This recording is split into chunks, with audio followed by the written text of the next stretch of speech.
So do you sometimes sit around, stunned that this has happened? Oh yeah, all the time. This is crazy. This is absolutely crazy. And the thing is, right now we're going on these press tours, and there's all this stuff going on. And we went to the White House, and I saw that. I You were grand sitting in the marshaled NASCAR, and okay, let's take that one at a time. From the Oval Office is one thing. Okay, that had to be wild for you. Oh right? yeah, I mean, good heavens, they had us there because they watched the show and they liked the show, which is already cool enough. But right. to talk about mental health a bit and continue to destigmatize mental health. And but like, I thought we were gonna just walk in, sit down, get some pictures. Mental health, huh?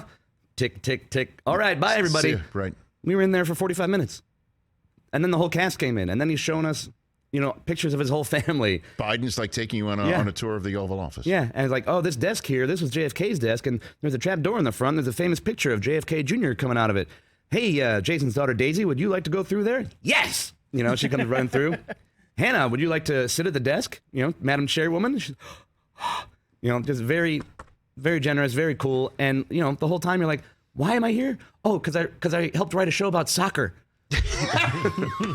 I had a similar experience when George Bush W was in the White House, and they had me call the play-by-play for the White House T-ball games that they used to have on the South Lawn there.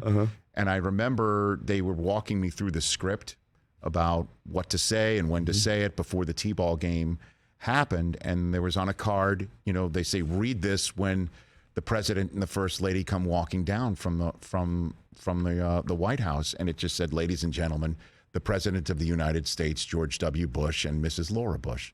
And I'm like, I don't need that card, but thank you, I appreciate it. I'm a professional. I do this for a living. Oh boy! And then I'm sitting there, and it's now time, and we just sang the national anthem, and it's "Hail to the Chief" is being played, and I look up, and here comes George W. Bush and Laura Bush, and I'm like, oh. Where the hell is that card?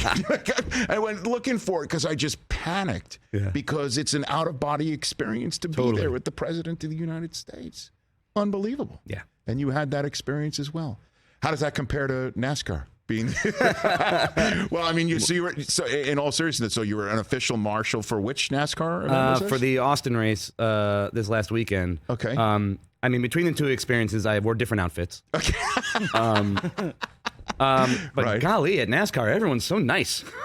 People are incredibly friendly every step of the way, and like grateful that we were there and everything. And it was pretty cool. Like, I'm not a NASCAR guy historically. Being raised in Chicago, I'm not even much of a car guy. I'm a public transportation guy. Nice. But I've been. Oh, I don't want to open up this can of worms. But like for the last 15 years, I've been in this 10-sport fantasy league that a friend of mine invented. I've stopped playing other fantasy games because it's the best fantasy game there is. What? It's called the All Sports Fantasy League. What is it? All Sports Fantasy League. 10 sports. And anyway, NASCAR is one of the sports. Okay. So now, I need this in my life. I know things about NASCAR. And I will turn on races every once in a while and be like, come on, Kozlowski! Get that pit stop! There you are, by the way. We found the photo. Look at you. Yeah, man. I went for it. Yes, you did. Look at you should see the pants. But yeah, it was a real good time. All right. Now, what do you mean a 10-sport fantasy league? It's a 10-sport fantasy league. What is this? What are you talking about? It's called the All Sports Fantasy League. I understand what it's called. I don't understand it. It's the 4 major pro sports: college football, college basketball, soccer, golf, tennis, and NASCAR. A friend of mine who is a genius. He's a lawyer, and he's a hilarious improviser, and he's a creator of games. Invented it. And you don't have individual players from the team sports. You just have the teams. So you don't care how Rodgers does. You care if the Jets win. See, I'm getting used to Rodgers and the Jets. I appreciate you getting, ahead of the game. Thank you. And it goes from August to July. And but what are the points? Like, what do you mean? Like, the scoring system is proprietary, Rich. I can't get into that.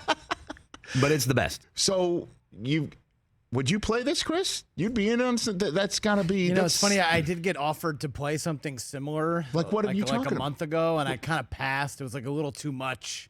So you have to choose a team, and then points are associated with how well they do. Yeah, and so you could crush it in the NFL, but your NASCAR team is dragging you down. Yeah. The golf might be middling, and so does it when it all comes down to it, Brendan Hunt.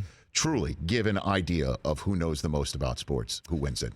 Or there's still so much luck It involved. can to a degree, but like no one quite knows enough about all 10. Of course. But like, one of the bonuses you can get is which I shoot for every year. It's my strategy. There's many ways to win the ASFL, but I go the balanced bonus strategy where you're trying to have the highest, lowest score of any particular sport, which would suggest a wider breadth of knowledge, But yeah, we have a draft every year. It's a keeper league. Keeper league? Would you keep a team in a sport? Yeah. And I have some decisions to make coming up the end of the season. Like what? What do you got? How well, can we help? Right now I've got the Celtics and the Suns. You can only keep one from a given sport. I'll probably trade one of them before the end of the season for a keeper upgrade somewhere else. I got the Celtics and Yankees. I got Man U, and then probably Kozlowski because NASCAR very scarce. Yes, very scarce. Texas football. Manning's coming. Okay. Who do you have in golf? Who's your? Oh, well, very controversial because of the LIV situation. Yeah. You're not able to get, if you have an LIV golfer, you're not going to get points for the regular events because we don't do LIV, we do PGA. Okay. But now that they're all eligible. So the LIV players have been banned from your fantasy league as well? Like that's reality. That's not fantasy. Really? I think it's more of like not wanting to open up that can of worms for the scoring system. But now that they're all in all the majors, and here come the majors starting next month. Yes. Yes. I have Koepka and DeChambeau, and we'll see how they do. Okay. And what's the prize? Winning. Oh, come on! Not just pride. Pride. Really? Well, you also get a jacket. You get a master style jacket. Okay. We share a team, Rich. It's like holy moly! Like, can somebody come in? Like how open? What do you got? I mean, he did recently start the ASFL too. Because he had a lot of questions in the lower division. An expansive? Can you be relegated? You can be relegated. There are divisions in the main ASFL. You can be relegated, from the Premier League to the Championship. It's full on. It's the best. That is full. I would say it's full on. That is full on. That is wild, man. Oh, boy. Well, keep us in mind. Catch the Rich Eisen Show every single day on the Roku channel, 12 to 3 Eastern, for free.